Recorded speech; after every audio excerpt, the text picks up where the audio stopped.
Punya penghasilan tapi cuma lewat doang, ada pemasukan tapi kapital loss, boncos, kering kerontang gak punya uang, merana berkepanjangan madesu anjir. Inilah the true story of si Mayit. Berikut ceritanya.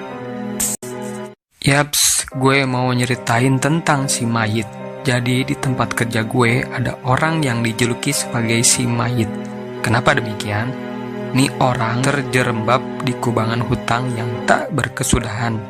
Hari ini gajian, 2 hari kemudian dia dah gak punya uang. Kayak ayam dan kokorek di tong sampah nyari ekso botol bekas.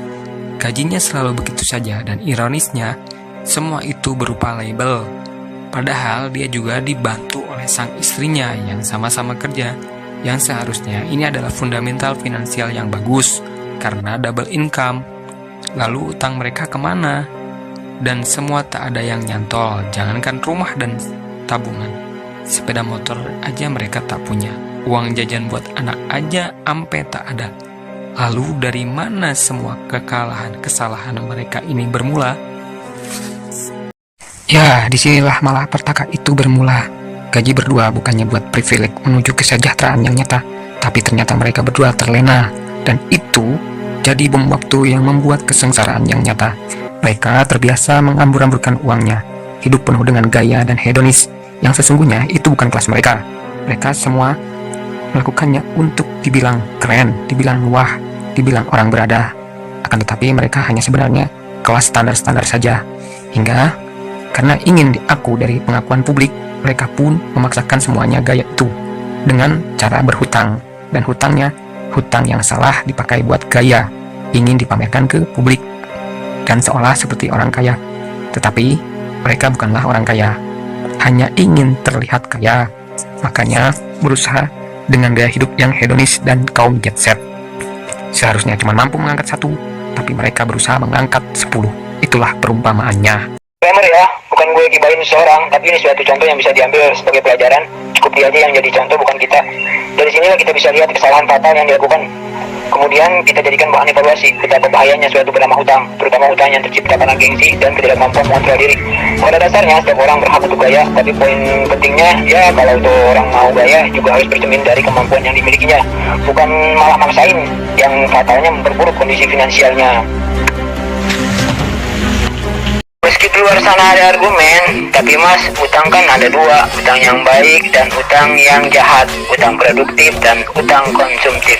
Selama itu utang yang baik dan produktif, it's oke-oke aja dong. Semisal kita nyicil rumah buat tempat tinggal, nyicil mobil atau nyicil motor buat nunjang usaha, so itu kan bukan bumerang bagi keuangan kita kan, fine-fine aja lah. Itu benar.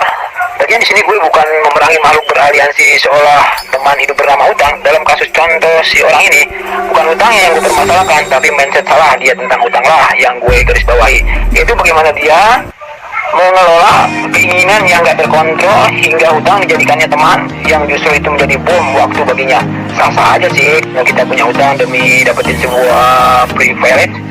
Tetapi ada aturan mainnya, dan ntar bakal gue bahas di lain video. Kembali lagi ke si Mayit, karena mindset dia yang salah. Kalian tahu siapa yang bakal jadi korban berkepanjangan? Anak-anaknya lah. Harusnya mereka bisa lanjutin hidup dengan nyaman. Lagi lucu-lucunya, lagi tumbuh-tumbuhnya, seharusnya menjadi aset yang nyata di kemudian hari bagi ortunya. Sekarang posisinya terancam. Sebuah resesi kehidupan yang diciptakan dengan bodohnya oleh ego orang tuanya. Ya, kalian pikir aja, bukan dagelan lah kalau mau jajan, mau makan, mau sekolah nggak punya bekal karena capital loss, nggak ada duit, ujung-ujungnya gali lubang, gali lagi. Miris, jangan kayak gini ya guys. Think smart. Lalu apakah si Mayit ini bisa terlepas dari masalahnya? Jawabannya tergantung dia. Mau atau tidak, jangan bikin utang lagi dan rubah gaya hidupnya. Yang jelas, kalian jangan ikutin langkah bodohnya. Think smart. Kami, anak-anak adalah masa depan kalian. Baik para ortu.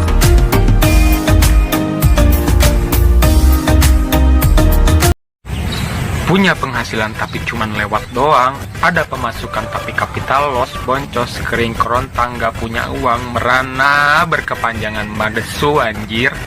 Inilah the true story of si Mayit. Berikut ceritanya.